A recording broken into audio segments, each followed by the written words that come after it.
But let's kick off. My name is Blake Kendall, and it's an absolute pleasure to be moderating this session today. I'd like to start just with a little acknowledgement and a welcome, an arrival moment to think of where we all come from. And as an Australian, a non-Indigenous Australian growing up on dispossessed land as a product of colonization, I was always quite aware of what it meant to actually connect and acknowledge where we are and where we meet.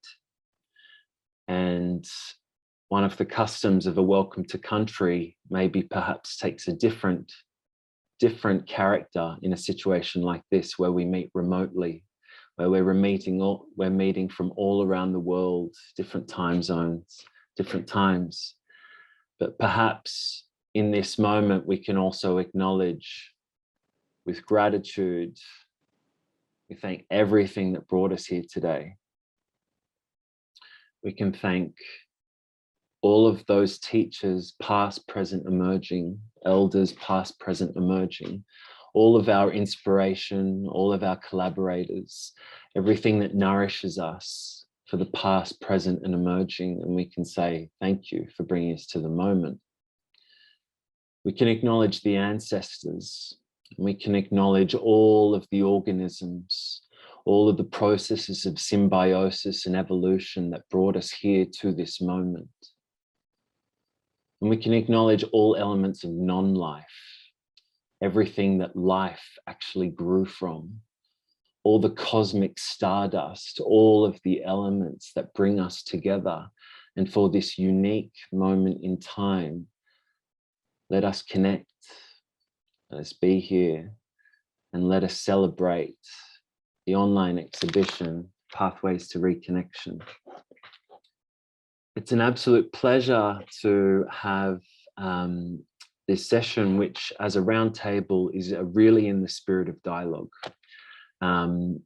Today we've got our 7 exhibitors who will have the opportunity to hear about their process, hear about their work, and really get into some juicy conversations. And of course, in the spirit of a roundtable, part of the energy that we want to foster today is one of asking questions and also giving feedback, giving feelings, sharing things. And perhaps one little distinction to make is to say that we also in this session, I want to invite everyone to maybe not just celebrate disposable knowledge and not just think that everything that we need to share has to be new, but actually let us practice something of resonance and find our collective story, which is in that process of hearing something that we also can acknowledge that, and to acknowledge what resonates and what sort of finding the value. I think part of that will act as an interesting relationship to this session today with the exhibition theme, Pathways to Reconnection. I'd like to welcome everyone, but our 7 exhibitors today, we have Annie Shewring. Give us a wave, Annie, as well. Presenting What Was the Color of Your First Kiss? We have Tatiana Lopez with Between Dreams and Naku. We have Yul Su with Shape of the Wall. Welcome, Yul. Kristen Tröndle with Stories from the Future. How do you imagine what lies ahead? We have Cleo Wächter with City Trees, a guide from the urban human. We have Charlotte Ernst with Abuelito. Welcome, Charlotte. And we have Romina Hendlin with The Making of El Luca. Welcome, Romina. So for our session today, what I think will, if everyone sort of, by all means, we've got the chat box going, let's get some questions going on the side there. We're going to start just with a few questions and hear from our exhibitors, just with a little bit of an intro and just to start to kick the conversation off. And I'm going to moderate it and try and keep us all in this spirit of dialogue. So I think on the beautiful page, when we enter the exhibition, of course, we come into this incredible world, this incredible question of the pathways to reconnection. And I wanted to kick off maybe with the first piece, which comes up on the exhibition, which is with dear Annie Shewring, with What Was the Color of Your First Kiss? And a huge congratulations, Annie, on the piece. And it'd be great maybe just to hear from you with a little insight into how you feel about the exhibition, what that sort of came up with. I think one thing that was so beautiful was you clarified some of your journey along the way, and how we got to some of those really experimental color pieces that you've exhibited as well. So it'd be great to hear about your process of realizing the exhibition and what you've shared with us. Thank you for your intro, Blake. I'll just double check everyone can hear me okay. Perfect. Yeah, great. And yeah, I would also like to just have a quick acknowledgement that right now I sit on the land of the Yagara and the Turrbal people in Meanjin, or what some people know as Brisbane. So again, I would just like to acknowledge those elders, past, present and emerging. Yeah, thank you for your quick little wrap up about my project. I also thought that it was quite apt that you use this term resonance, because this almost was in some ways my methodological starting point for at least this side of the work. In some ways I would, it's a paradox, but in some ways I would draw a distinction between the written aspect of my work and the visual aspect. But at the very same time, I would like to disappear that distinction. And I guess that's all I'll say about that for now. But this idea through strongly in working on this visual piece, and someone who whose work I resonate with and who talks about resonance is Stewart. So I'll just read you a quick quote. I've forgotten her first name has eluded me, which is embarrassing. Kathy, anyway. But she talks about ordinary effects. And let me just quickly read you a quote about ordinary effects.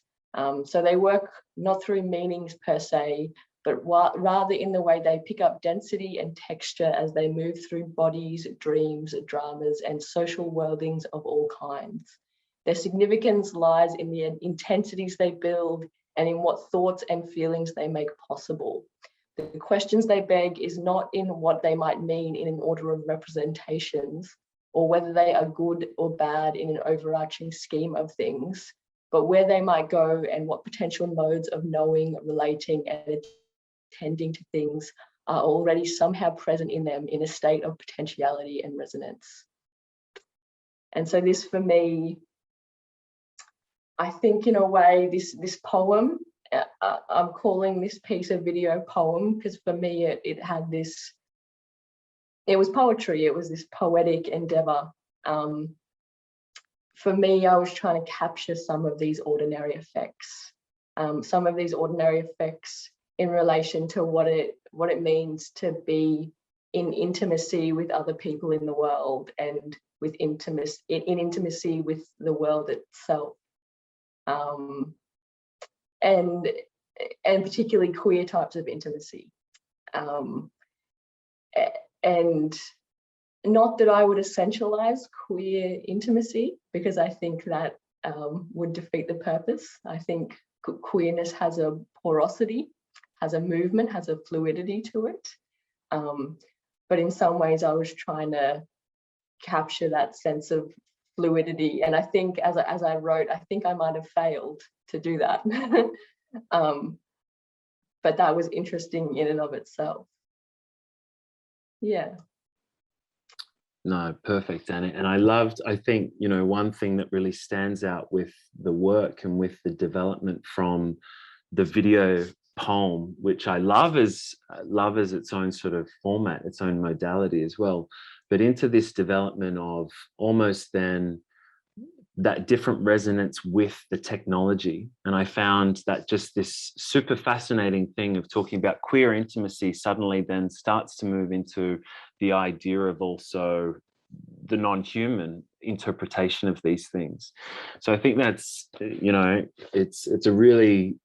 it's beautiful to hear some of those points, as you say, and think about how that manifested visually. It's come out great, and it's great to see the process. I think that's one thing that we'll really get to feel with all of our exhibitors, that so much of the works were beautifully showcasing process and the steps. So well done, thanks, Annie.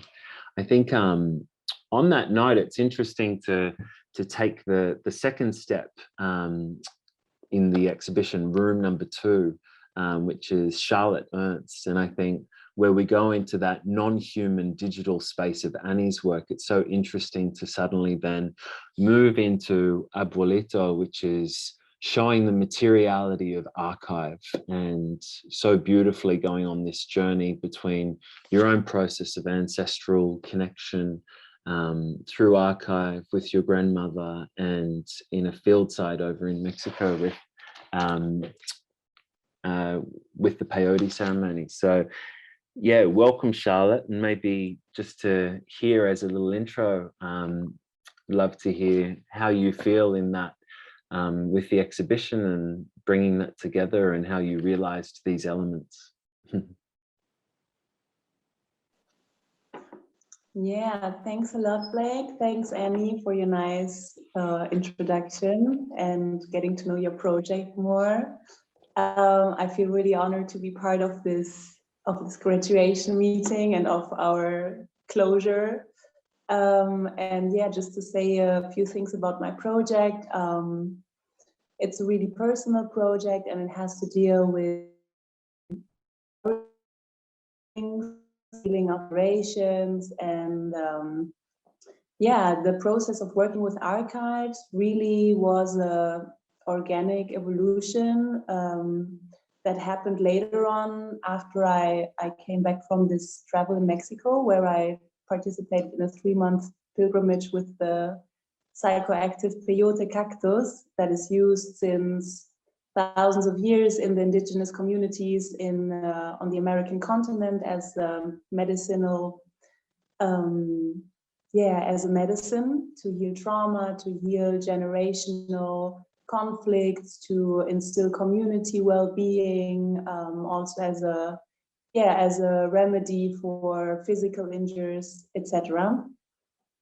So I had this really intense experience there in the desert, because obviously, going as an anthropologist, you might think, okay, I'm going to figure it all out and I'm going to do my investigation here, and then suddenly you're brought up with your own story, and you're like living these questions that you posted out in the first place, and there's people that are mirroring to you their own experiences, and it's just it has been a really rich and oftentimes also overwhelming process. And in the end, I came back with a load full of information, with inner processes, with evolution, with questions, with more questions, with enlightenments, and I happened to stumble upon the heritage of my grandmother, who also was a photographer, just as I am. And I had a really big link to my grandmother, and also the first peyote ceremony that I did before I embarked on this journey was actually happened to be a reconnection with my grandmother, that I saw in the fire, and that I had a really clear and beautiful vision with, of protection, of compassion, of the generational healing, and just of guidance, so to say. And that was a peyote ceremony. And so I stumbled upon her archives, and that was her travels around the world.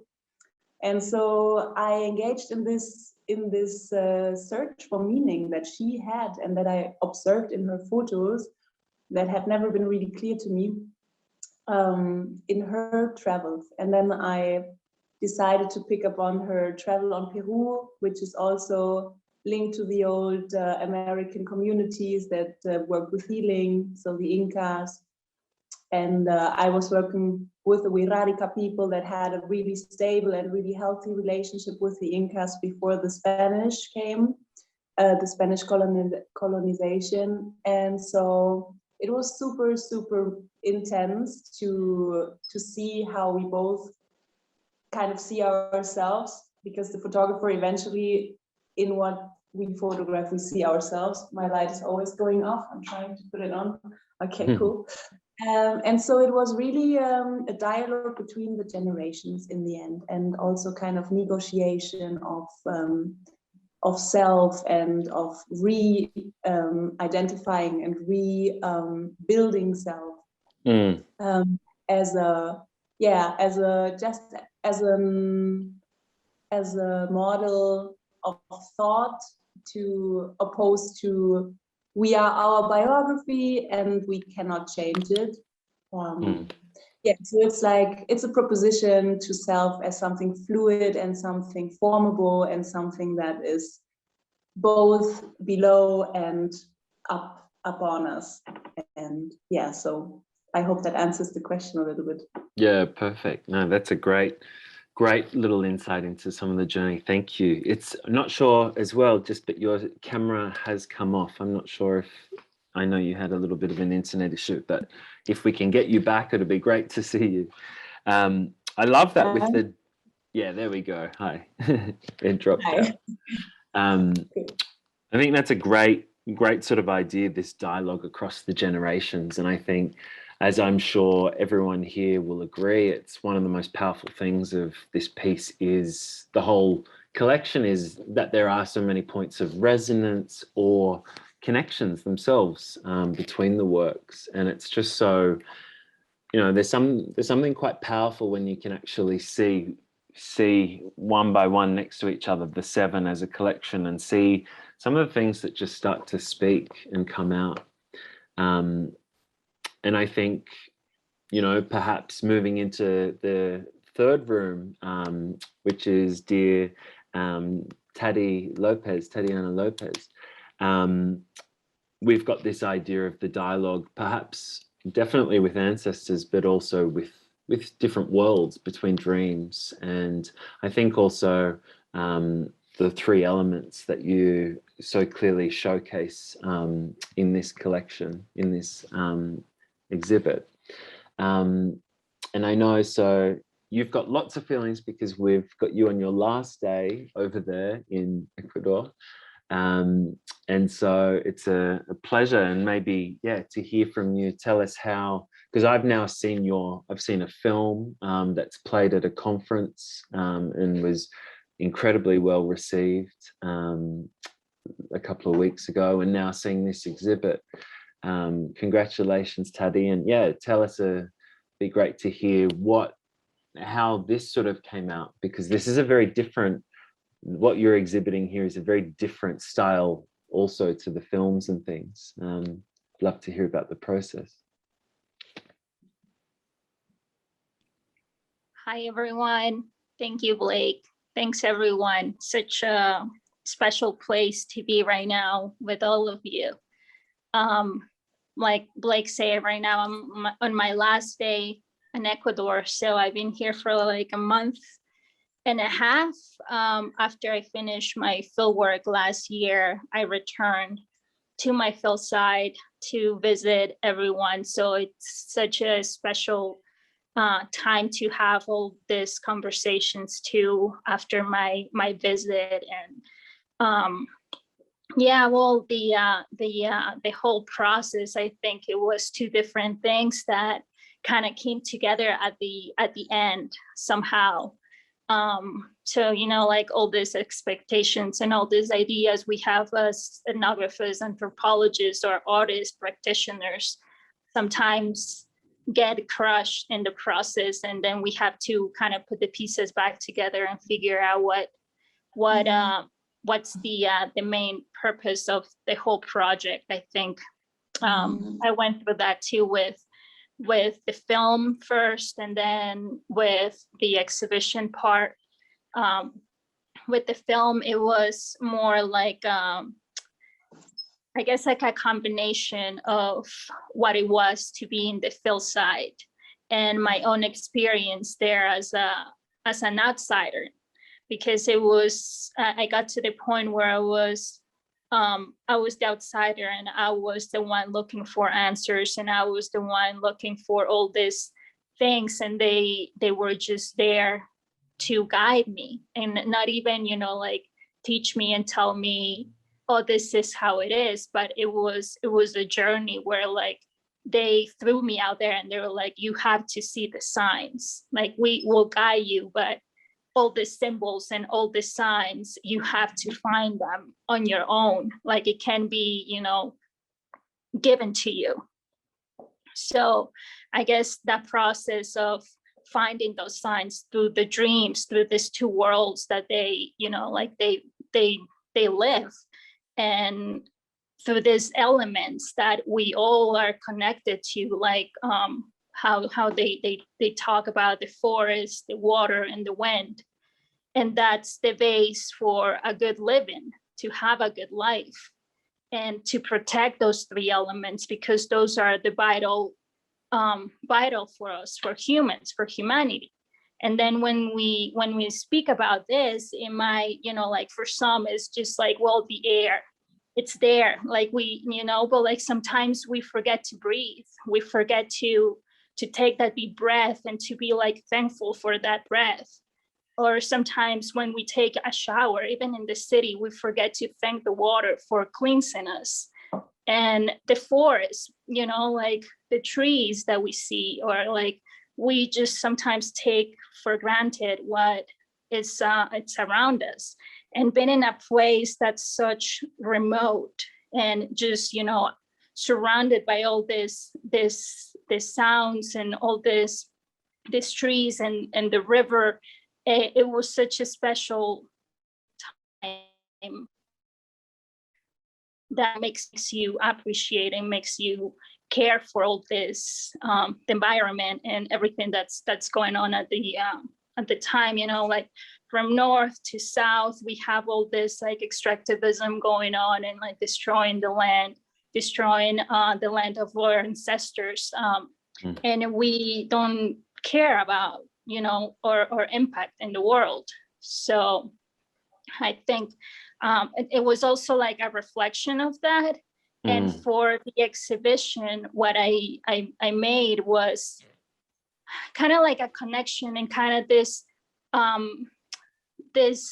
destruction and creation, you know, like the cycle of destruct and also create something, and try to just come together in terms with what it means to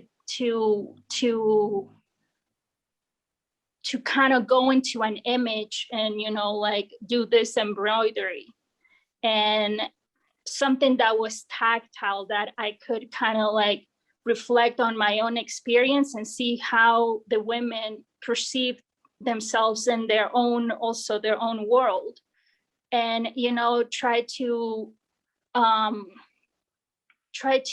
kind of create this new narratives from my own perspective, and how we also as humans are constantly creating these new narratives, and we're constantly like destroying things to build other things, or I don't want to use the word things, but it's to destroy something sometimes that we care about, and then we build another part that we think that it might be beneficial for us, but at the end might not. And then it's just this process of, you know, it's a cycle, that how we break those cycles, how we build a new narrative that it connects us and instead of separate us. No. It's so beautiful to hear you sort of talk about that, and it can feel you there, feel you in the place. And I think, yeah, just even as you described that, it's with the weaving as well. One thing that really stands out to me was almost that visually you allowed, this exhibition showcases this sort of like relationship between three elements, between the photo, then sort of like the ink blot, and then the weaving. And it just, that picking up on the three elements of the spirit of the land there was so clear, and a beautiful parallel. So thank you, Tati. Thanks for that intro and that insight into all the feelings. Definitely. Thank you. And maybe to pick up on that idea of outsider, because I think one thing that was so beautiful across all of the works is that we're really also seeing questions of process, questions of what it means to engage with people. How did everyone actually go about the process of doing this? And I really think that's the strength of this as an online exhibition. So congrats to everyone for sharing their vulnerabilities in that space as well. And I think the notion of outsider can be a nice segue into our fourth room, which is Yul Su. And with the conceptual, I would almost describe a conceptual anthropology of the shape of the wall. And I think it just felt interesting to sort of, on this, fascinating sort of question of the structures of walls, the aesthetics of them, the symbolism that Yul's explored, even what that sort of means in a conception of how we talk about in anthropology, these ideas of like outsider, insider, and how we've almost even started to establish a vocabulary of boundaries. And I think if there's one power that came out in your beautiful exploration, Yul, is that it really opened up questions to seeing the wall in a different way. So welcome today, and it'd be great to hear, how did you realize what you've shared with us in this exhibition? Yes, thank you so much for a very nice introduction, and I'm really happy to see everybody here. And yes, so it was a surgery.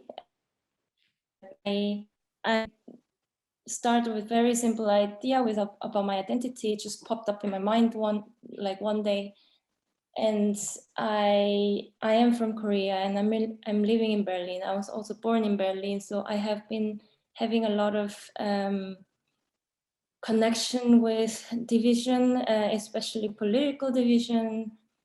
And of course, I started with very negative perspective towards wall. And I was also not so comfortable with engaging with other people and asking them about what's your connection with the wall, like to the people who are related to walls. Rather, I wanted to really, because it just popped up in my mind once, and I wanted to really explore why I did choose this, and what is my connection with the walls. And in the beginning, it was very negative. It creates divisions. It's not connecting people. It just cuts everything. It just blocks my sight and my senses.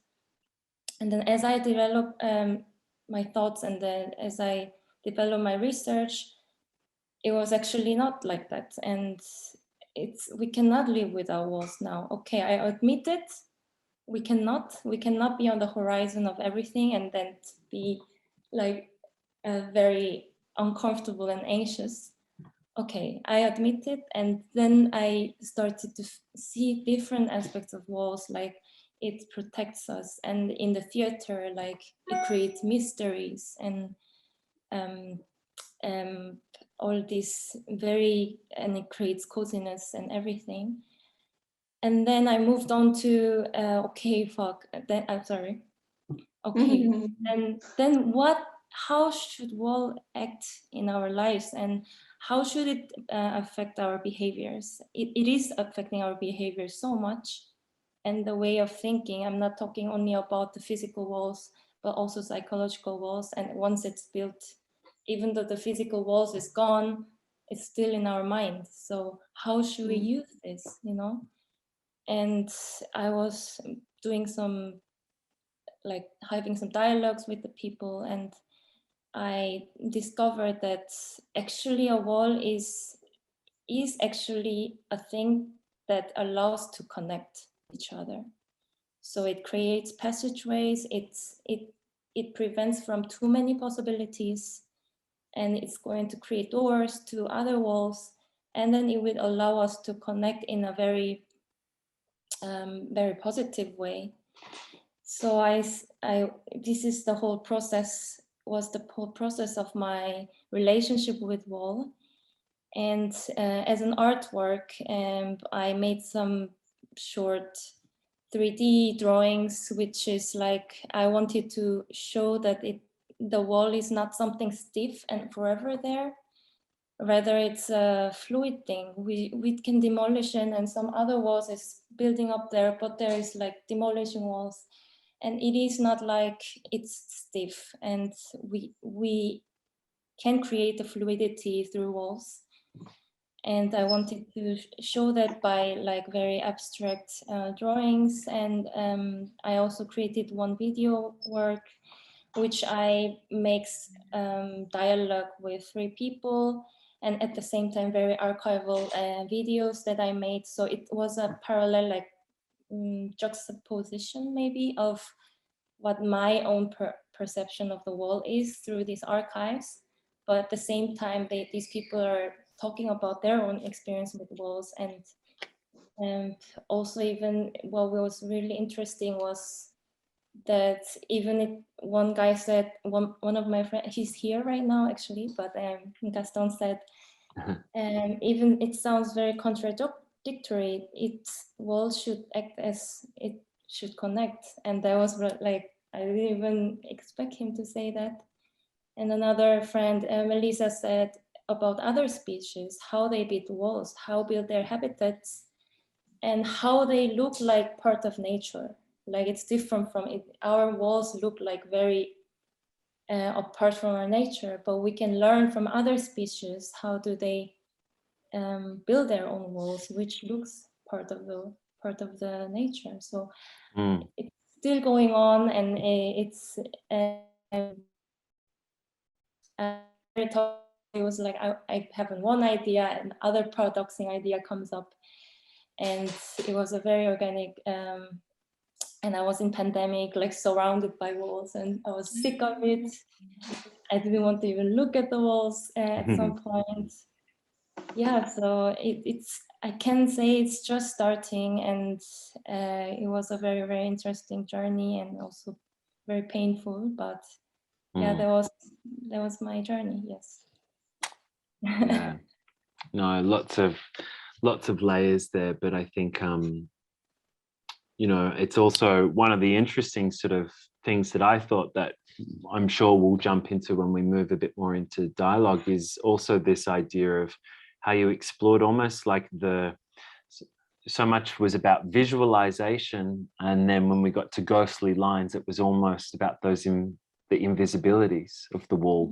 And suddenly something that was so almost like a research of trying to define or explore how it is defined on ethnographic sort of context, it felt like it was taken into an interesting way of invisibilities as well, with that iteration. So thank you, Yul. And it feels like on the other side of the wall in the room is another interesting project that takes us perhaps away from walls and into portals, with Chris. So welcome, Chris. And I think Chris's work, the Stories from the Future, How Do You Imagine What Lies Ahead, is a beautiful journey and an insight into, again, practice, really showcasing some of those steps and development in what has evidently been a beautiful collaboration. And that really sticks out so clearly with your work of this experimentation of also playing with invisibilities and trying to deal with futures and imagining or visualizing some of those processes. So welcome, Chris. And yeah, as a little intro, it'd be great to hear from you how, with what you're sharing with the exhibition, how that came to be realized.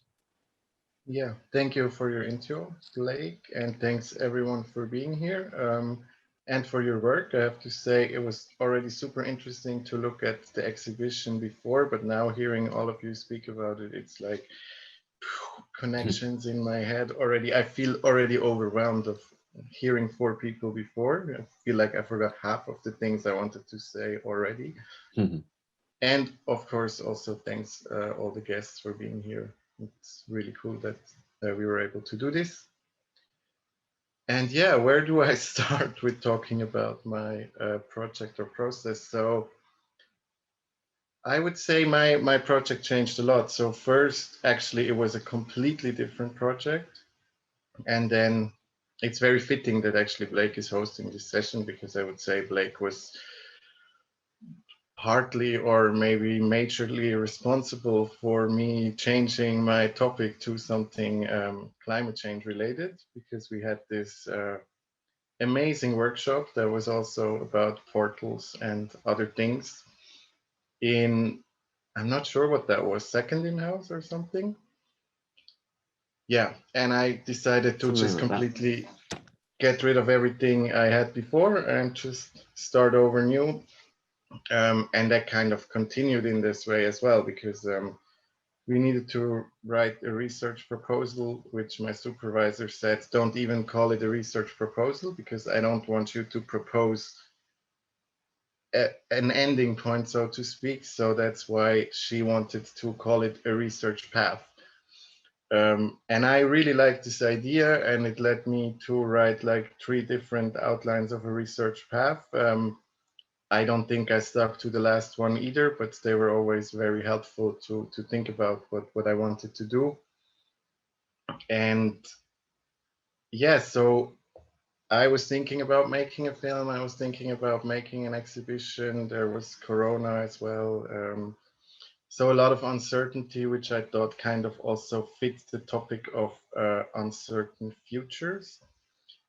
And at some point I think I just decided to kind of let the project guide me instead of me guiding the project. And I would say intuition was maybe one of the most important, and just deciding things before actually knowing why I did that. It was more like, well, this seems right now to be the right choice, but I'm really not sure how or why. And why I did this exhibition actually is, so in the end, my main thing is going to be a written thesis with a lot of audio recordings, at more than what you can see on my exhibition yet, but also these 3, I think it's going to be 7 or 8 in the end. And I think you can also read this from my text a little bit, is that I just, with Camp Collapse, the activist collective that I'm working with for my thesis, and shortly also after, we just did a lot of things, and they influenced projects. Like some things influenced one project and then another and so on.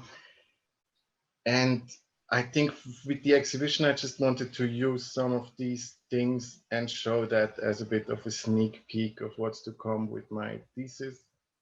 Because I think that's also something I really learned in this process, is that also recycle your own knowledge and products and whatnot. And I think before this research, I maybe would have been a bit more hesitant to reuse things and put them in different contexts and so on. Yeah.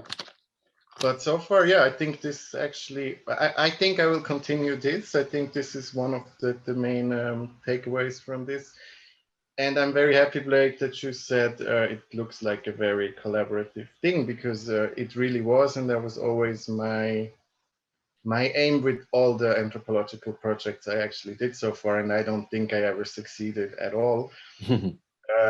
I think I could have succeeded even more with this one, but I also, as others have said, I think I see it a bit as a starting point now. So even though we have a finished product, not yet, but soon, it's really more the beginning of a journey than the end of anything. Yeah, beautiful. Beautiful.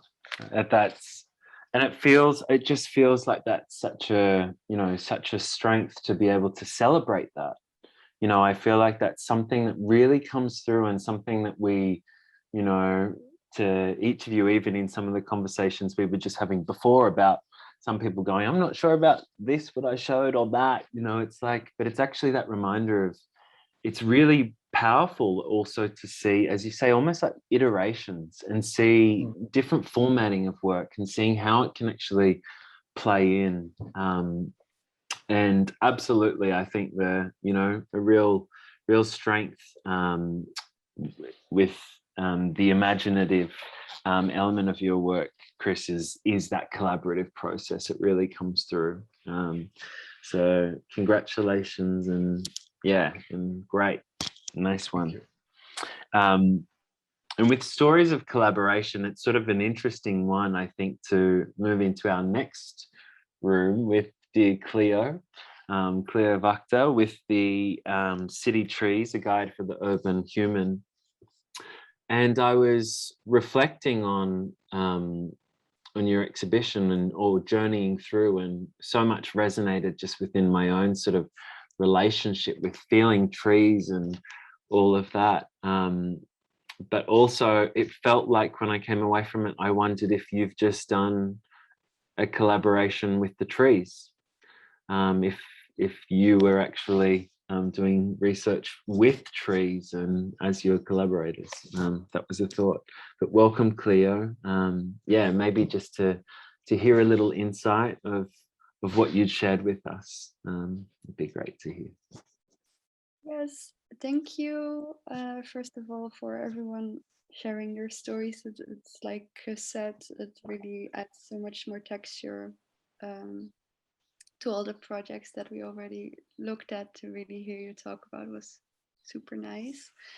And we'll also repeat what Chris said about that. I also see it as a starting point, or something that I can grow from. And the question, if I did research with the trees, it's a very tough one. And that was actually, I think I also said it in the Q&A somewhere, biggest frustration that initially that was something that I really wanted to do, but then I found out that in order to get to a point where I could feel more like I could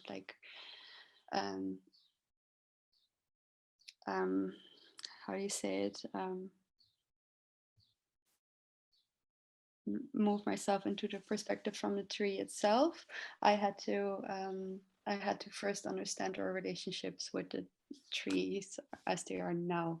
And that's I think how the project then developed further. So it once started with the question of legal rights for nature, and how we can do and what happens if we quote unquote give agency, which is a paradox in itself, to something that we regard as nature, which then sort of shifted to the idea of environmental personhood, because I thought, well, by putting like this rigid grid of laws over something as something that actually doesn't care, like a tree doesn't care where its address is. So maybe instead we can look more into building a new connection, or not. Maybe it's not, or do we need a new connection? That was the question, because there's also an assumption saying that we need it. So that's why I was curious to find out how the current relationships are, and then the project kind of actually catapulted me into more like bureaucratic structures than I anticipated, which I actually found super interesting to see how many structures there are around the trees and urban nature in Berlin specifically, where the trees also, I mean, everywhere, but are also often like politically charged. Because they were either taken down or planted, or there's people advocating for them, or they're so closely connected to gentrification, or either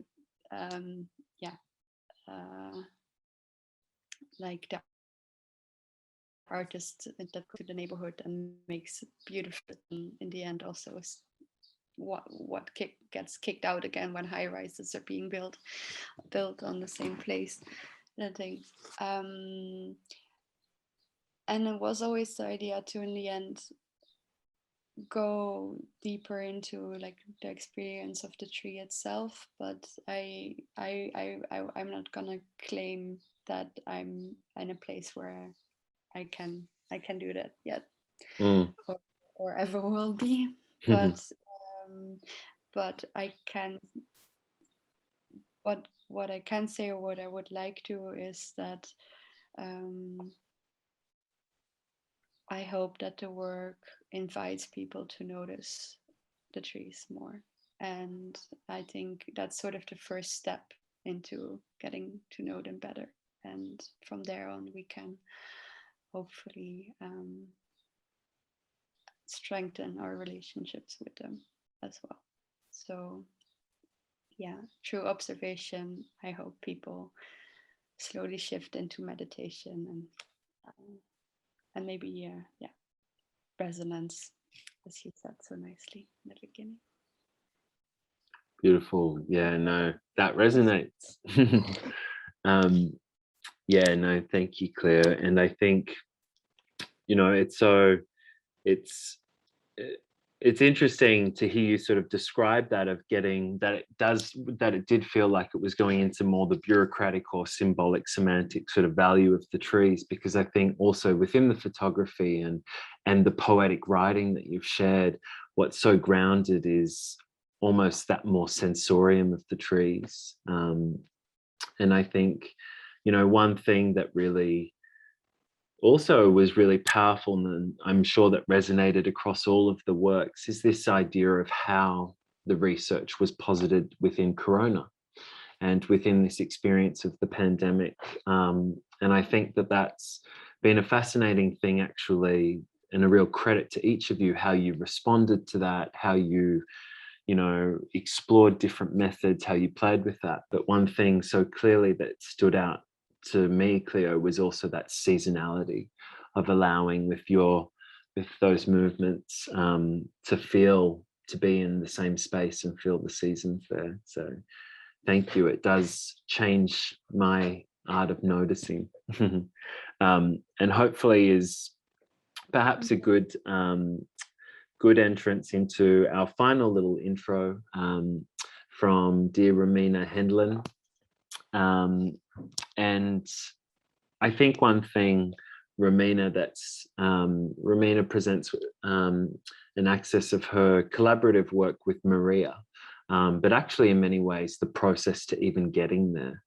And I think what was so clear and, you know, a real strength of what you've shared with us is also this exploration of methods and of actually almost inventing a new method of dialogue, which is that phone, you know, call and receive. And I'm sure, I don't know how much everyone needs to or wants to talk about Corona when we move into this dialogue, but at least I think a real power to you is being able to show some of your innovation in response to this period. So welcome, Romina. And yeah, as a little insight, it'd be great to hear what you've shared with us with the exhibition. Thank you, Blake. Thank you everyone who's here. And thank you for this space. I decided to share not the end result, which is in the making. That's the reality of it. I'm still not finished, but the process of getting to that, because I find that many times we want to do projects, and in my personal experience, I tend to find walls, like my psychological walls of I don't really know how to do it, right? And I think it's I don't know, it's a pleasure for me to be able to show the different steps in the process of finally getting to do the field work, at least in the way I had envisioned it in the first place. But what's very interesting about how this happen is that I don't control how things are going to be, as we all don't, and as Corona showed us.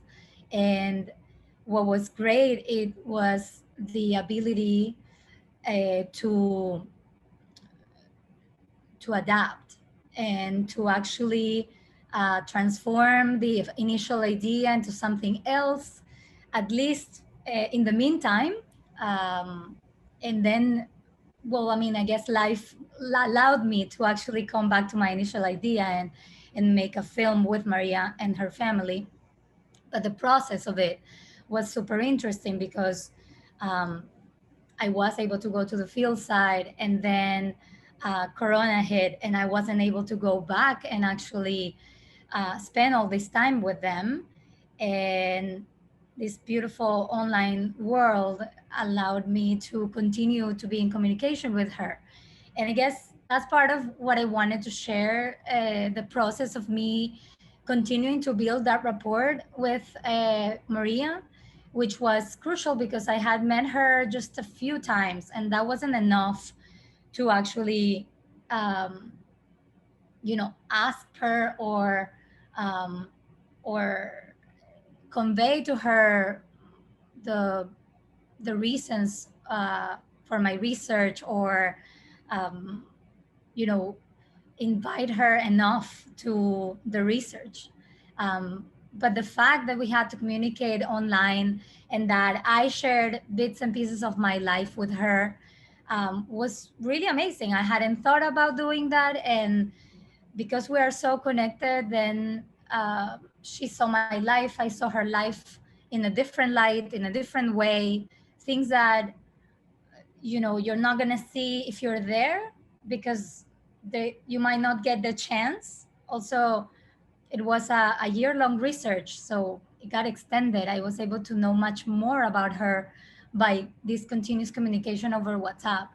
And yeah, I think that was really powerful. And so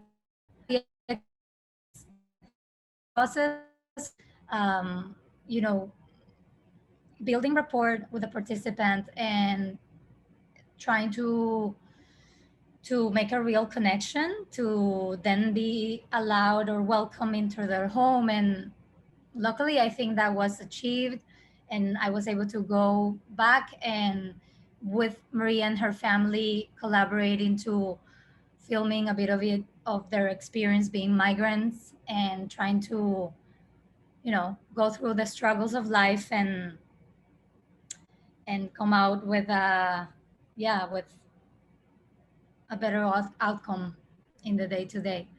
Yeah, and I don't know, I mean, obviously you can't actually see what I find out, and that will come up in the film and in my writing. But I just wanted to touch a little bit on a connection with Charlotte, because my film and this whole experience explored how much the generations are part of us.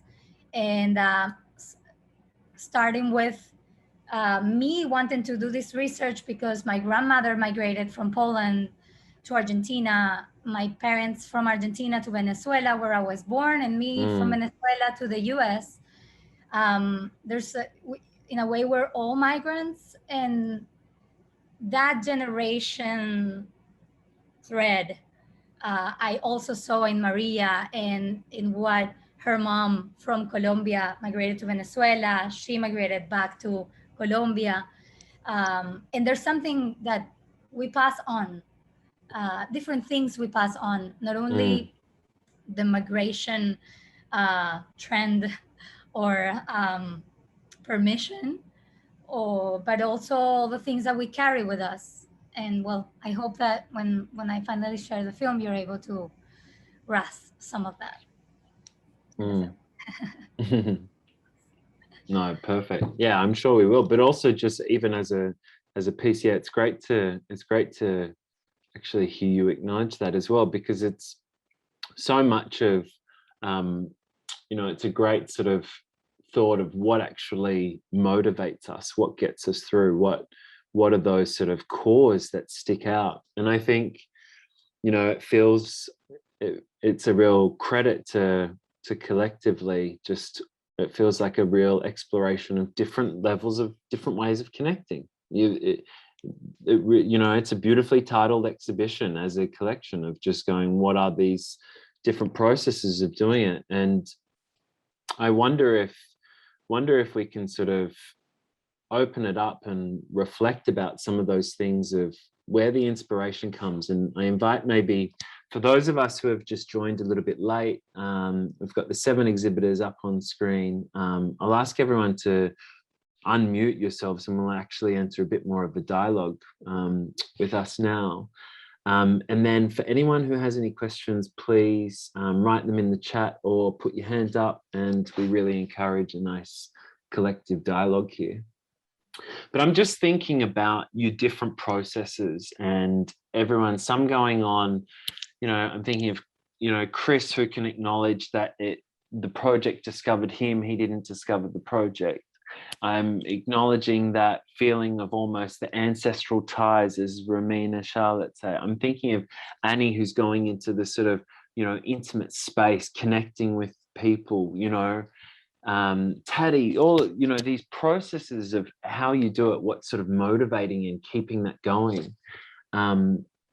Would love to hear how the project sort of call out or resonate, or what kept you going with them, what motive, what's that drive, where does it sit? Because when we see them as works as well, we can sort of over intellectualize things, but it felt like perhaps Romina's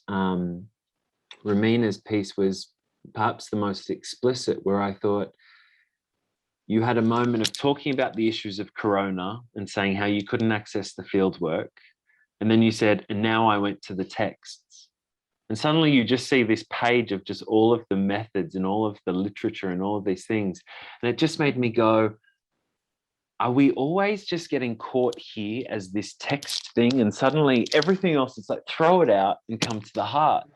And I wonder, just talking heartbeats, talking about impulses, some of the inspirations to open it up. What were some of those relationships between methodology and theory versus actually the heartbeat for everyone? Maybe I'll speak to that quickly. Yeah. And it was, so Kathleen Stewart was the quote that I read earlier, just FYI. And also it occurred to me that I probably didn't actually say much about what my project is about previously, but I kind of also like that, because I think when you name things, you essentialize them. And I think one of the things that I found about queer intimacy was that it is multiplicitous. But basically, just to give everyone some background, I did an autoethnography about queer non-monogamy. And so this question of like how COVID affected processes and this link between sort of theory and heart, my relationships were my field site. So like COVID didn't affect that at all. I mean, it did and it didn't, but with my primary partner, COVID happened and we were thrown into like a deep intimacy with each other because we were sharing space much more frequently, right? So it kind of, heightened the kind of fieldwork process in some ways versus blocking it, which I think was other people's experience. So I found that kind of fascinating to think about in relation to other people's projects, maybe the inverse of what other people experienced. What do you all think? Yeah, I would just love to say something to that because I super identify with that. While everybody was in lockdown basically, and I had just moved countries, but I couldn't really like enjoy that, moving from place to place. I had my grandmother's archives, and I had like travels all over the world with this super beloved person of mine, and yeah, it was lovely. It was so beautiful to be able to travel more than I ever done through the gaze of her. And yeah, just coming back also to Romina's project and to everyone's project, basically, I think, or what this exhibition makes me feel is that we all were looking for some sort of reconnection, as the title speaks, but we really wanted to, yeah, to see where we all link rather than where we all separated, and even like see parallels and see connection in walls, and going into the future, going into our dreams, going, yeah, into our roots, going into intimacy, going into nature. We are all so interrelationally connected, and I think this exhibition, like so randomly, because I mean we didn't plan that, but it really worked out into such a beautiful, holistic, big work. So yeah, that's just what I wanted to share about that. Perfect. Oh, sorry.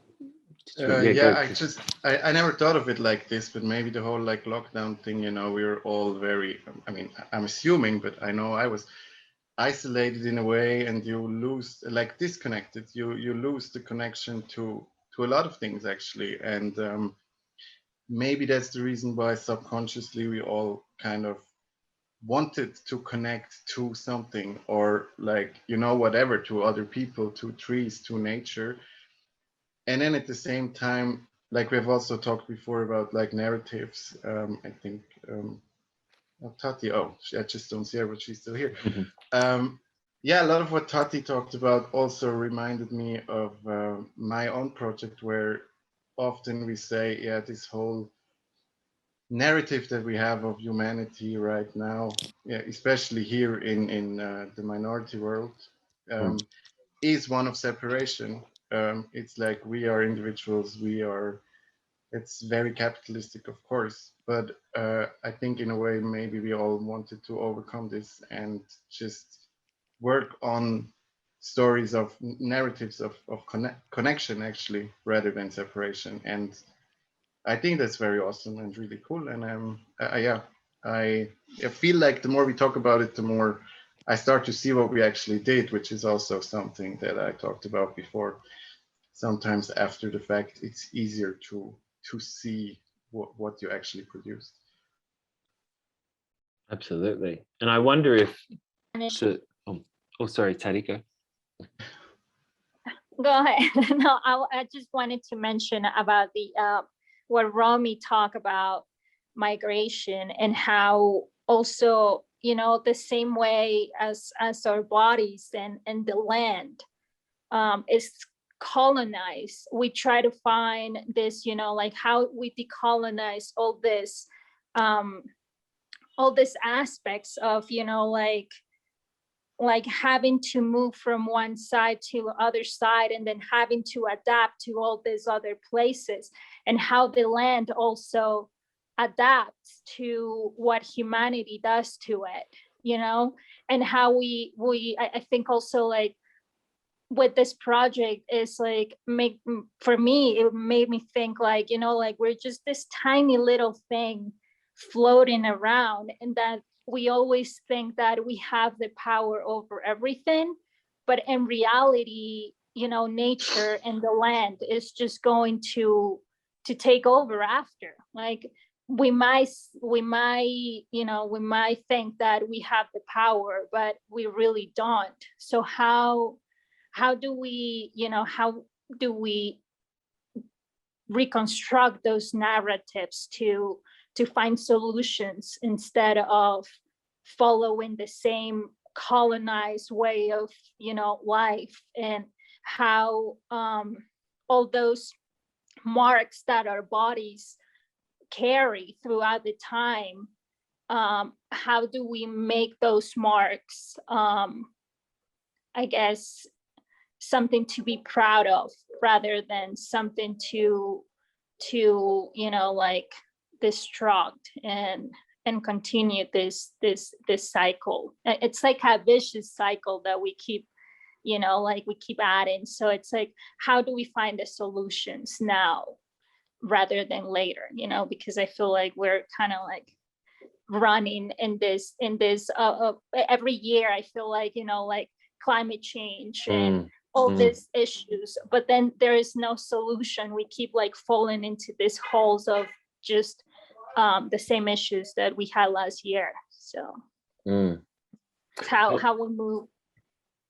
Yeah, and I wonder if that really resonates, Tati. And I wonder if, you know, again, maybe to flesh out more of this idea of the open-ended, or of often just sort of saying that it's not coming to the clear-cut things. Like, it feels a little bit fascinating to me where, like, a couple of you have acknowledged of saying, when you see the film, you'll see the findings and the conclusion and stuff. Like, this is not it.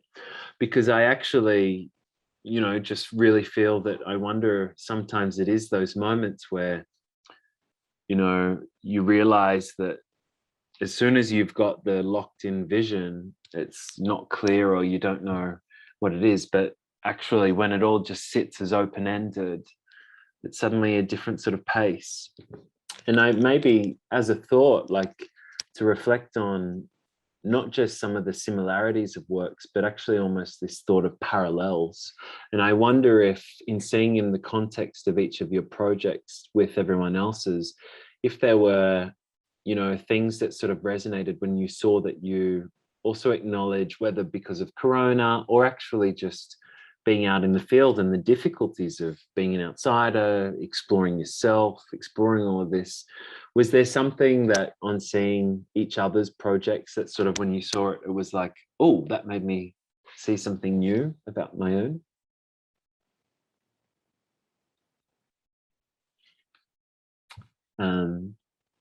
Over to, Cleo, is there some thought? Love to hear. I don't know if it made me see something new about my own work, but I think when we were talking about, like, not just you said something about not just having like, oh, this is the part of the theory and this is the part of the visual.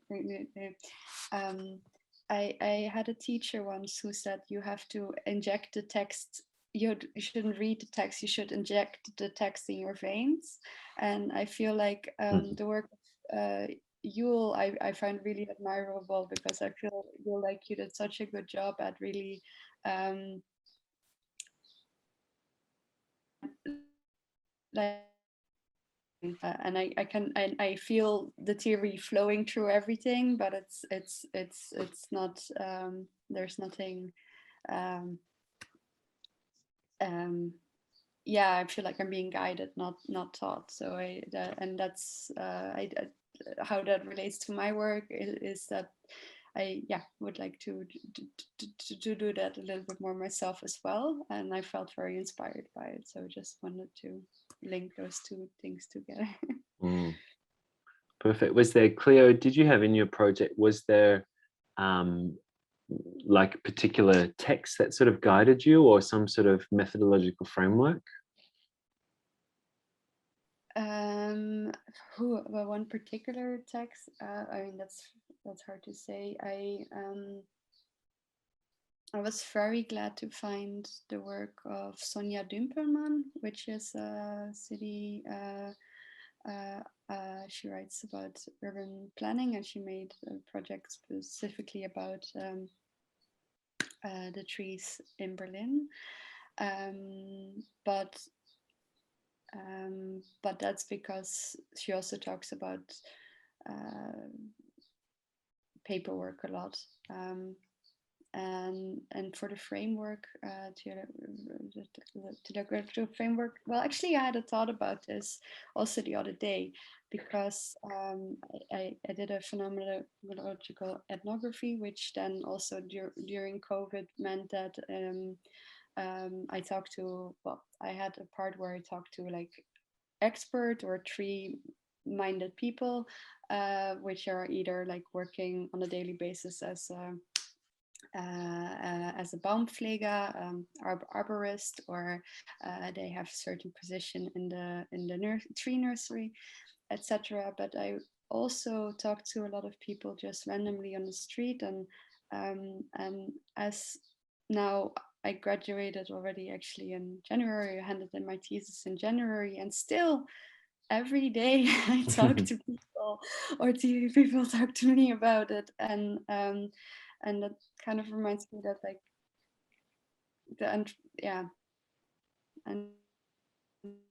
anthropology every day, then there is no beginning or end. Like I'm still learning, and it's still like growing, and I should actually continue writing those things down more. Yeah, which was nice that the exhibition, I actually didn't anticipate on including so much text, but in the end I was very glad that I did, because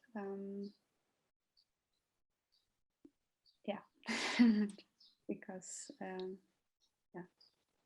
yeah, no, I think the text was so poetic and powerful, and it was beautiful also, you know, like the going into the materiality of the text of some of Charlotte, some of the journals that you included as well. I think it's sometimes that powerful thing of exploring what text can be, rather than just the idea of text as the informative side of something, which felt like some really nice little pieces. Just as an invitation for anyone in the room, if there are any questions, by all means, just put the hand up. You're welcome to join the dialogue, or put it in the chat box down on the side. I wonder if we can talk about getting to some of the fun, playful experimenting that happens, and some of the sort of experimenting with looks. And to go in, maybe to hear a little bit from Yul about the, you know, how we start with this beautiful, the ghostly lines and this sort of exploration there. Love to hear about how we actually get into playing. What was the artistic process here? Because there's the research, there's researching along the journey and feeling it, but ultimately each of you also have played with real, quite innovative methods. So let's jump into it and get some of the fun, the excitement of how you experimented there. Tell us about that process of playing. Yes, it was very much connected to COVID. I was, from the beginning of this program, I decided I'm going to do an exhibition in a space, because I have been doing didn't do much video works before. So, and then all the time I was thinking, then COVID hit, and I had to realize something on the 2D screen, and I was, wow, what do I do? What do I do? And I started to do the research of some medias. What can I do? What can I create here? Like, rather than just showing some 2D images on a 2D screen. So I thought about a lot of different kind of media, and I came out with, okay, then let's create a 3D space somewhere and make an installation there. But at some point that also didn't make sense, because I wanted to in the space, and I wanted the people to be immersive there. So I decided to make a very repetitive drawing, which is just 5 seconds, just looping in a 3D motion, and just once one aspect of my attitude towards war, which is fluidity of it. It's just building and going away, building, going away. And also for the video, I wanted to juxtapose different videos on a space and make a layer of it. And that wasn't possible anymore. And also I couldn't go and shoot things and travel to different places. So I was like hours in the YouTube looking for footages, found footages. So there was a very playful process within my laptop and trying to find different possibilities and to convey my idea visually. Of course, I have a background of very practiced fine arts, and I have so much struggle with writing the thesis. But rather it was easier for me to visualize and not explain what I'm thinking, but like visualize the part that I cannot explain on words. And so I wanted to find this area and visualize that part. Yeah, that was my playful journey of visualization. Yeah. Yeah, perfect.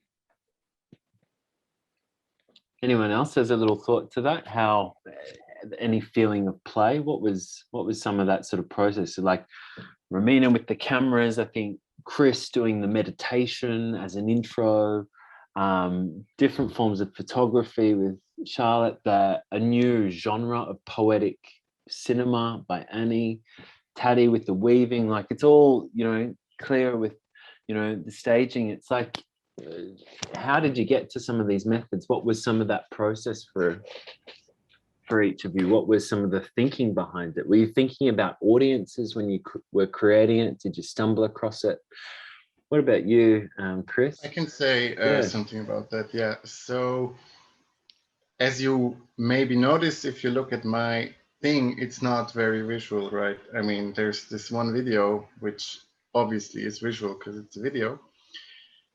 But I also, at some point, I just, because I always wanted to make a film, but at some point I realized I just wanted to make a film because I like making films, not because it makes sense. And the whole like playful thing and all is that I really wanted to connect to the subjectivities of actually each reader or viewer or whatever you want, let's say recipient of my work. Because it is so much about like my own emotions and my own subjectivity, and also about the subjectivities of my research participants. So I just didn't think it makes sense to visualize, because these texts, these stories that I take there, they don't come from me. So I didn't necessarily want to visually interpret them in a way, because I thought like the imagination of whoever reads it, especially if you don't have a budget, like it's gonna be way, way better than anything I can ever produce. And that is kind of the way why I did it that way. But of course, that was also connected to the work I did with Camp Collapse, because we had a lot of pictures in the presentation. So we also did workshops on future scenarios. And that was actually how I got into this group.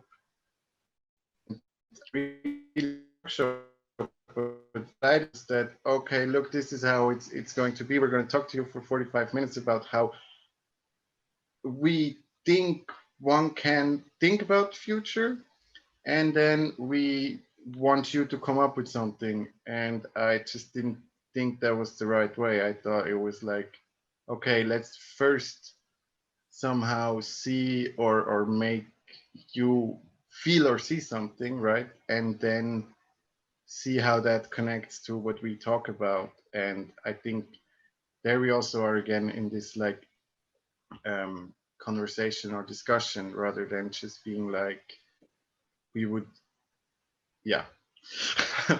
So not kind of pushing your own whatever frameworks, concepts, or so. Like, of course you talk about them, but I to me it was very important to make the people think for themselves first. And maybe Romina, because earlier before we started the session, you said that worked very well for you. So I'm curious if you want to say something about that now. I do. I actually wanted to acknowledge that was a great idea. It was a great method. We were a little bit discussing before that this space of an online exhibition feels a bit weird because we don't know the distinction between a website and an exhibition. And I just wanted to acknowledge that in, for example, Chris's work, I mean, in many of the works, but in Chris's work, I actually felt like I could have been standing in this space where I had this headset and I was going through the exercise of meditation that he has in the beginning. And it transported me to a place that I wasn't in, which is sometimes different when we are in a website. We are here in the website, but we're also in the house and next to the kitchen and stuff. But in this case, I was able to transport into my dreams in a way. What do I dream about the future? How do I think about the future? And yeah, I think that was really powerful as a method, as an exercise, and as a way to introduce us into your theme. So, and I just wanted to respond to that, and then I'll ask a question to Annie, because so we switch it up. In my case, what was interesting, it was that I was a little bit fixed at the beginning into what I wanted, right? I wanted to go and do this collaborative film, but then, you know, I had to switch to a different method, and it was great because it really showed me that there was definitely other ways to do field work. Online digital anthropology is at our fingertips, and it was an addition. You know, it wasn't necessarily when you were saying before, like what makes our heart beat and what drives us. In my case, is the human connection and human connection in person, because when I was able to go back to the field, that's where I felt the most alive. And it was always where, yeah, it was also when we connected the most, I suppose, with, I think, yeah, with my participants. And but doing this back and forth videos, and then envisioning, I had a little period where I envisioned to do an Instagram experiment, also trying to go into the what everyone could see everywhere from the world within confinement. And that was a little period of testing, you know, and testing another method. What would happen if I do an Instagram stories where I combine the different conversations we've had, and also, you know, some of the footage that she's giving me and I'm giving her. And, you know, it was nice to have it as an in-between, because at the end, well, there's no end in this process. You know, right now I'm with the film, and I'm actually going through the process of selecting scenes, which Maria will be part of the you know, decision making. But it's also a process of like choosing how to represent them, you know, how what exactly of what they say is that you're going to learn. And that's also, you know, pretty big deal, you know, representation and how we actually portray people that work. Also, you know, there's so much you can say, but then you have to pick, right? And so I'm gonna do a segue to Annie and ask her, what was your inspiration to pick color as, you know, your way of representing this very abstract idea? I thought it was amazing. I loved it. I visually loved it. Also, the theme is just very beautiful, but I'm really curious to know your process to getting there. Yeah, please share with us. Well, basically, the answer is that this one day, it was summer in Berlin, and I was sitting with Michelle, my partner, my primary partner, in a bar. We were drinking rosé, and we were playing a game. And the game was you had to ask each other questions that no one had ever asked you before. And one of the questions that I asked her was, what was the color of your first kiss? And she responded, and then I had a turn. And then later in that evening, we were walking along the canal, and she turned to me and she said, what was the color of our first kiss? And she said, don't say it out loud, just decide. And then once you know, tell me, and we'll say it at the same time. And so we decided, and at the same time we said, okay, go.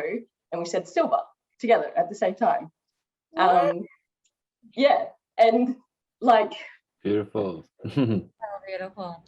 So it's kind of an indirect inspiration. It's kind of like, as I said in the exhibition, like color might be as good a way as any to try and qualify this kind of unqualifiable thing, you know, that is love, that is intimacy, that is lust, that's all the juicy things in life.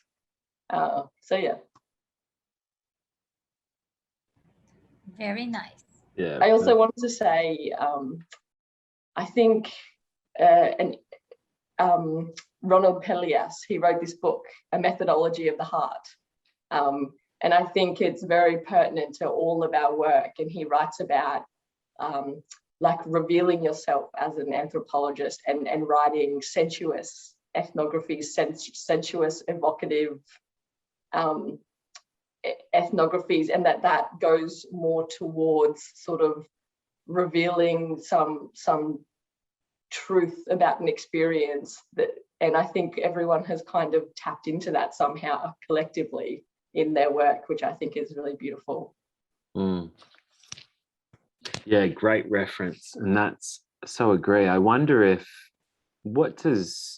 how does everyone sit with that in terms of like the where they position anthropology now after this experience? I'm thinking of taking a lead with that sort of thought of also finding where that autoethnography sort of was fitting in. I think it's often just a question that comes out so often in our MA program, which is often after a couple of years of going through this journey and working on a field site, we often come out with some pretty interesting reflections of how to even engage with anthropology, or what feels comfortable, how to overcome some of those lines and use the heart. What was how does everyone feel now about defining your practice, or how you sort of describe it, where anthropology feels? Does it feel comfortable? Does it feel more foreign after experiencing it? I'm not sure about anyone else, but I definitely will never do another research project in which my relationship is my field site. Right. I'm going to remember that as well. I think I tried maybe once and was nervous, but good tip for everyone. Yeah, what other people think. Yeah, over Tati. Yeah, what are your thoughts? Yeah, well, I don't know. I think I still have like this weird relationship with anthropology when it comes to things that are very subjective and sometimes really close to you, and how you separate that into and become like a not. And I think that's what happened also in my field site. When I got there, it was like how to be anthropological and make what I was experiencing not as subjective, and how can this be transported into something that was made sense to other people, like dreams. Like how do you research dreams? And that's how I like when I went to my field site, they will talk about dreams, and they will talk how dreams guide their daily lives. And then there was me, I couldn't even remember my dreams for the first 2 weeks. And I was, you know, and then they gave me all this medicine, and they and how, you know, like we are connected with all these plants, and we can ask, you know, like the intention, I think it also, you know, has to do with that, like what intentions or what do you want to get from that experience. And everything was very subjective. And once I started dreaming, and then it started making sense, you know, like how I was living on the day-to-day. So I think that I'm still trying to figure out like that relationship, you know, and then there is also this colonized view of anthropology. I think that also how do we separate from that, you know, like there is all this, and in my work, I try to find, you know, this anthropologists that were not white, or they were, you know, like, because I feel like there's also like this aspect of when you do research, and I could, you know, I had a hard time finding a lot of literature that was, for example, from Latin American or indigenous authors that will explain this. So I think, you know, like there is still that hate and love relationship, I think, with anthropology, and trying to you know, go and flow with that. So Charlotte. For me, Yeah. Oh, sorry, you'll sorry. Go, you. I'm sorry. Yeah, no, you wanna, I will quickly say. Yeah, go, you. Perfect. Then we'll move over to Charlotte. Yeah, for me, it was from the beginning very questionable how about researching other people that's not outside my body and my soul. So that's maybe why I ended up with non-living thing, because I was so insecure about having a participant, having a relationship, and not being able to like really convey like and to like inject maybe my thoughts, like I want to show this, so I'm going to use participants to show my ideas or my opinions. So it's still it feels very, very, for me, insecure about being an anthropologist. And that's why I really try to just focus on my own relationship with this non-living material.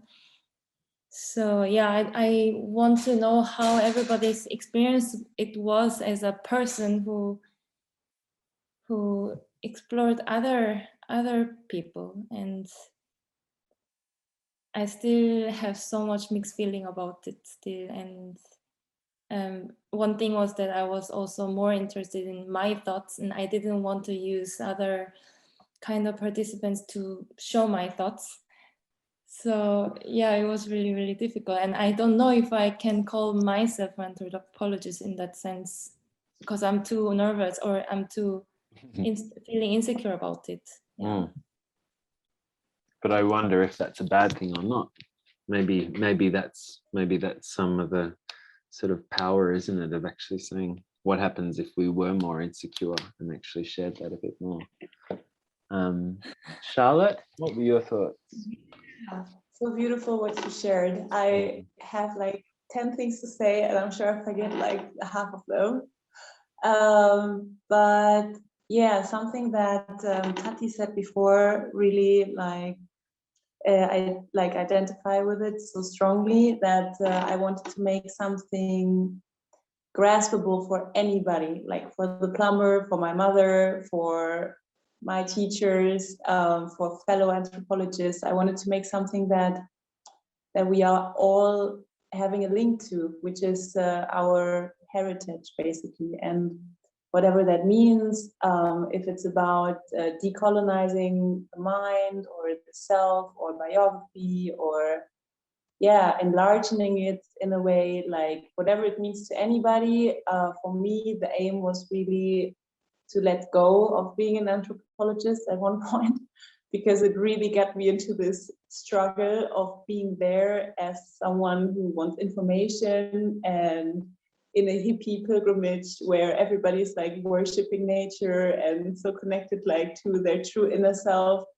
I, as a white woman coming from Europe, coming from like the industrialized, modern, rich world, the pharmaceutical monopole, I was feeling really put in my place at a point, because I came there to ask the questions, but what had I asked myself? And so that came out really afterwards when I was at home and when I was digging really into literature. And I have to share also with what you said before, I was pretty intimidated by the theoretical part of my thesis, because I had not studied anthropology before.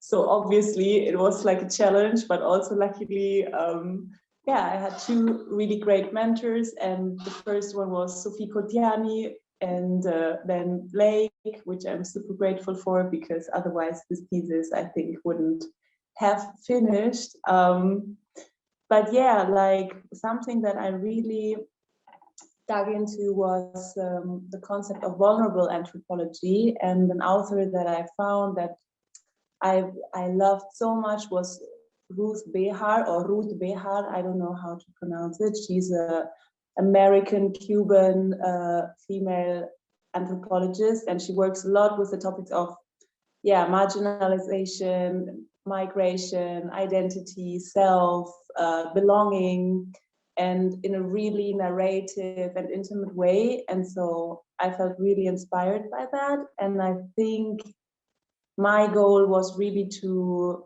move away from this classical and author detached perspective and move into a more intimate gaze, because I mean, for me, my topic is about trauma healing. My topic is about something that we don't talk so openly about in our society. There are societies and communities that are minorities right now, that are still living it really in a communitary and alive and sensorial and corporal and spiritual way, to talk about their inner worlds. And it was just really a big inspiration to dig into that, and hopefully also to bring it into our world and fuse those worlds, because we're all human beings and we all need release, light go on. And so I think if anthropology can make that link between something that we explored in other people, which is so enriching, if we can bring that to other people, then that's really beautiful. And I think everybody really managed that. Yeah, beautiful. Romina. Yeah, thank you, Charlotte. You mentioned Ruth Behar, and she was also a big inspiration,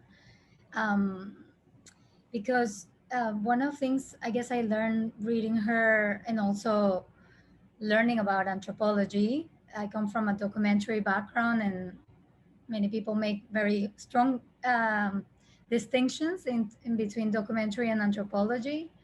In some way, I'm getting it more every day. But one of the things that embrace this idea of not necessarily deciding myself what's going to be what the participant is going to tell me, but just let them share what they want to share. And that was a process of shutting up and listening for long periods of time, which now means long periods of listening to edit.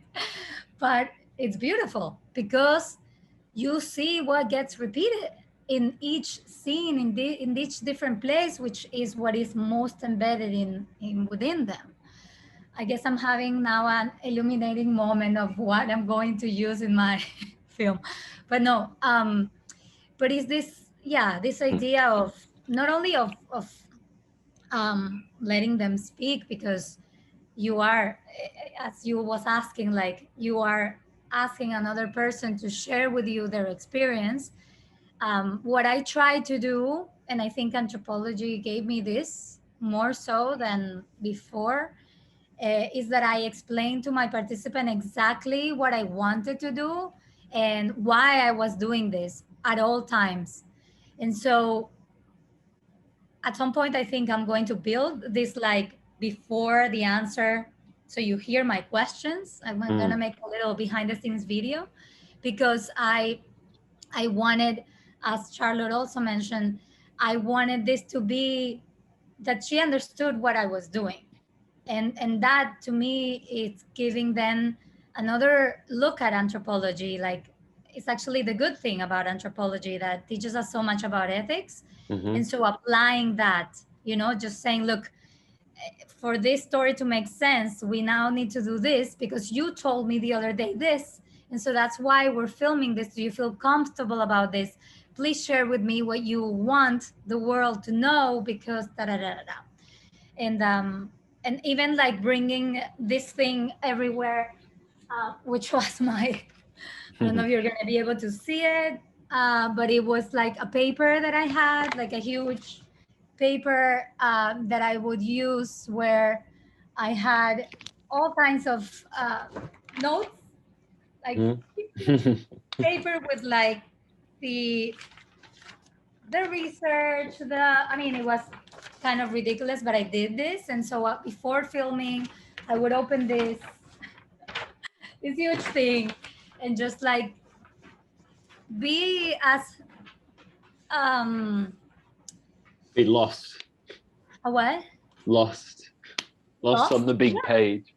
Yeah, lost, and also on the same page in a way. Like if they would be doing a film, maybe it would have these elements of like, okay, what do I do now, and what do I ask you here? And so I don't know, staying as humble as possible, I think, is what I take from anthropology. And one other thing is that, in a way, listening to someone's accounts of their life and then bringing in some anthropology to like actually understand the roots of that, or try to even understand like why is this pattern or this cultural experience this way. It's just so much informed in so many other anthropologists' research and so many then other people's stories. So I find that, you know, this ethnography-based research is a very good tool for our practices, whatever they are. Absolutely. Just on that notion of, on that sort of practice, and I guess also on the question of anthropology as a discipline more broadly, and each of our kind of individual positionalities within that, is just I feel quite comfortable identifying as an anthropologist. That's what my background is, and I hope with humility. And I think the type of anthropology I identify with is a pretty like postmodern, experimental, like, you know, hopefully working towards decolonized anthropology. But what I really struggled with was stepping into myself as an artist, as like someone with an artistic practice, and like of how do I present things artistically, and being incredibly insecure about that. So I wanted to hear, maybe you'll have something to say about that, but also everyone, just about that experience.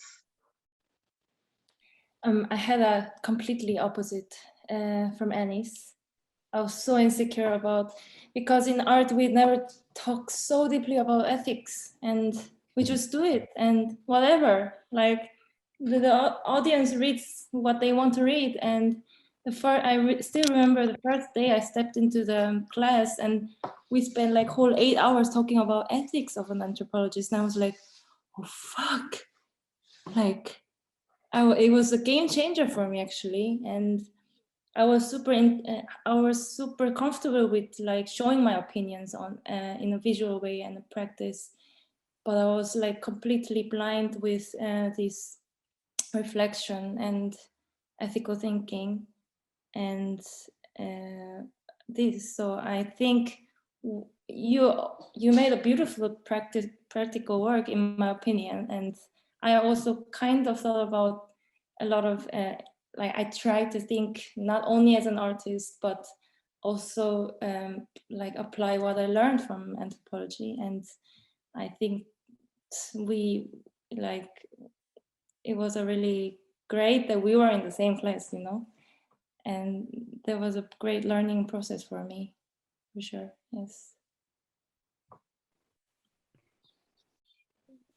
I had the same as you. In the beginning, I think putting myself into the box of anthropologists felt very much of a restriction, and now it doesn't feel like a restriction anymore. If anything, I mean, it's a tool to do more. Anthropology is a tool to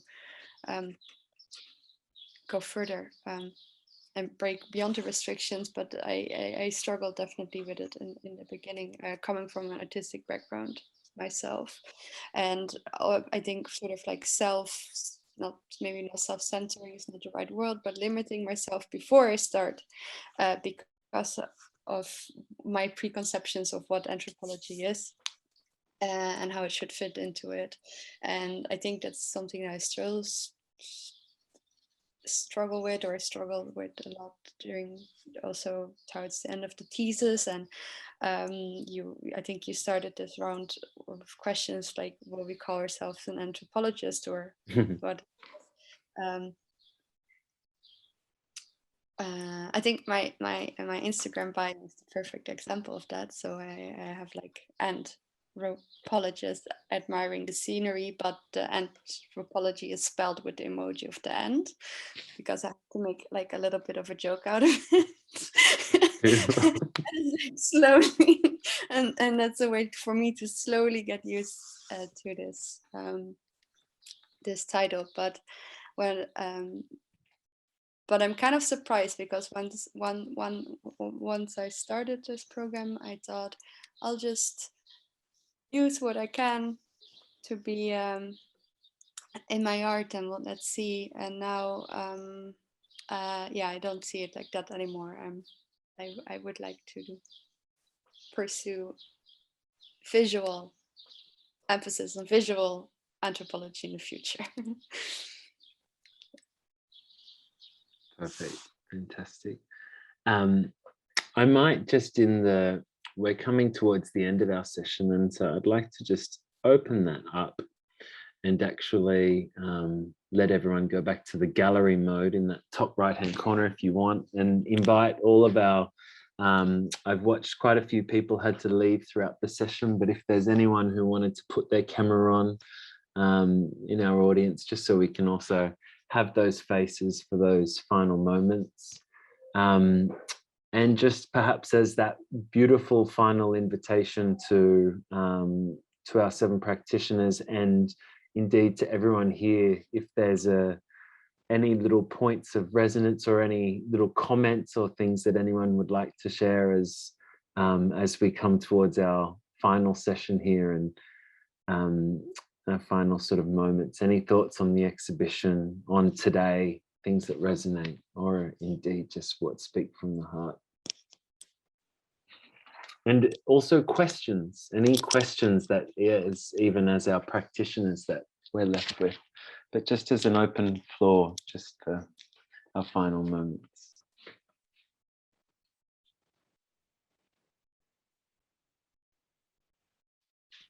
Okay, hello, can you hear me? We can hear you. Hi, Cleo. Hello, Greg.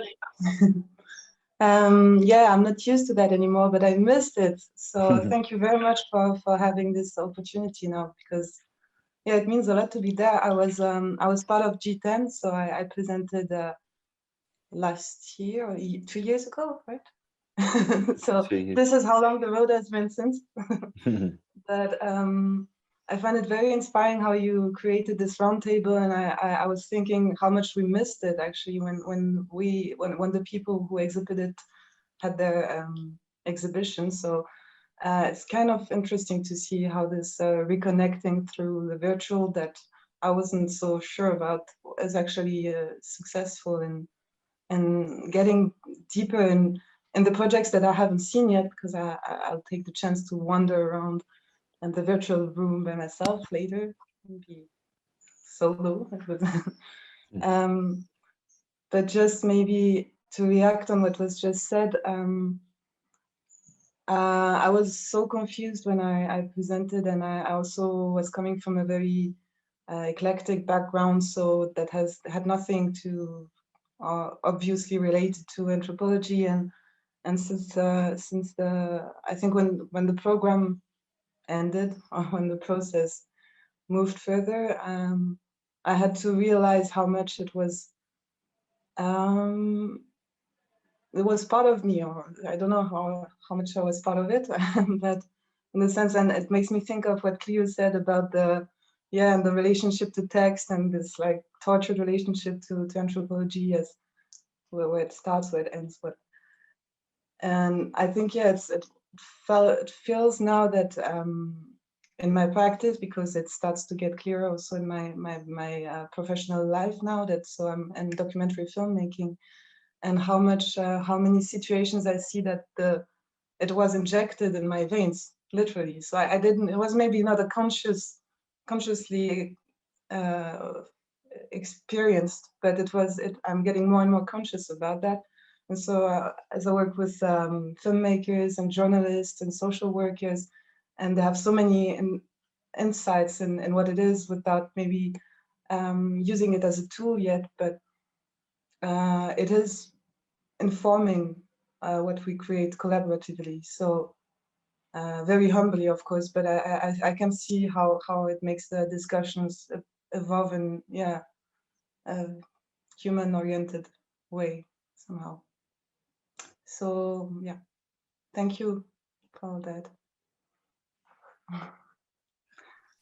And I was wondering, is there an exhibition room for real in Berlin somewhere, or is it just online? The word for real is really funny. Yeah, sorry. It's online. Online It's at the online. moment. Yep. But as a maybe just on. Oh yeah, sorry, Cleo. Jump in. We're working on it, and if it happens, you will be the first to get. You'll be the first to get the invite. But yeah, let's see.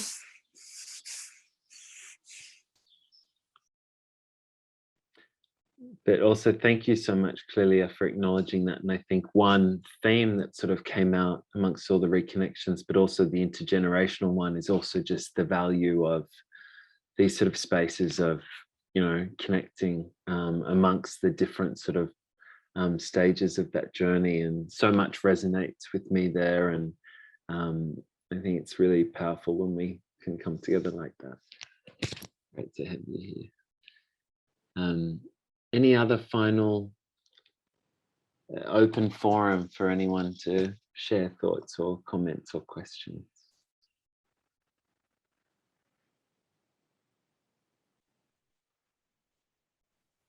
Yeah, I just wanted to say thank you very much. And I think they're all very wonderful works, very inspiring.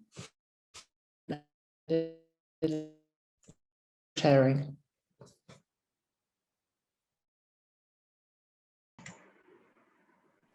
Yes, the same here also from my side. Great seeing many of you, great seeing the works, and also thanks for, you know, taking the time to share it also in online version. And I also would like to thank Blake for facilitating it. It's just so much positive energy, which translates to our remote locations. So. Thank you, Amirhan. Yeah, no, perfect. I think, yeah, I feel, oh, we've got one more voice.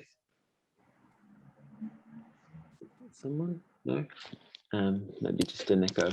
But no, I think that resonates and it shines through. It's hard not to feel inspired by the seven of you and the exhibition and the insecurities, the vulnerabilities, the journeys, the creations, the experimentations, the feelings, the thoughts, the concepts, and seeing how it all came together. And indeed, for everyone for sharing today, it's a real pleasure. And maybe please join me, everyone with their cameras on, in doing a round of applause for our wonderful 7 exhibitors. It's the Zoom round, cameras on as a thank you for the day. You brought us together to connect. We feel it, feeling the connection. And I think it's, as everyone's sort of commenting and together acknowledging, well done to all of you. So maybe, yes. Before you close completely and hit the leave button or the end button, I think we all want to thank you so much for opening this space for us to do this. Sometimes it takes an insider outsider to make this happen, because you're an insider, but you're not part of our generation. Although you are, I think you're part of all generations. And yeah, thank you so much, really, for your time and dedication. And you are one of the most valuable pieces this master has. And yeah, definitely thank you so much. Beautiful, absolute pleasure. It's, as I said, it's hard not to with all of this work. And I think it sounds like this is a conversation that's to be continued. So we've heard from everyone with lots of exciting things on the horizon. The exhibition's still online. It sounds like there will be conversations about a materially orientated one in the future. And of course, further conversations about the exhibition, the screening of films and stuff like that. But within our incredible collection today, some people are still on the MA thesis, some people have handed it in. It's all different stages of synchronicity, but indeed that's what really makes this moment so much more precious, that we could all come together. So a huge thank you to you 7 for the work. A huge thank you to those who joined us and all of those who have been live streaming, who weren't in the Zoom room, but live streaming with Facebook. I think it was a real pleasure to have some dialogue and to celebrate and learn and question and feel and resonate together. Power to the people in solidarity. It was beautiful. And all the non-living, and life and non-life, and everything. Power to everything. Love to everything. But yeah, microphones on for a final moment, and we can all say goodbye and thank you, and let's be in touch. But congrats all. Thank you, everyone. Thanks, Bye. Bye bye. Thank you. Miss you guys. Okay, be Next well. one in person. Absolutely. Congratulations to you all. Bravo. Yeah, Thank bravo. you. And if you haven't seen the exhibition yet, do make sure you go into the site in the chat box. And yeah, all right, be well all. Congrats and thank you for today. Bye bye. Yeah, all right, to be continued.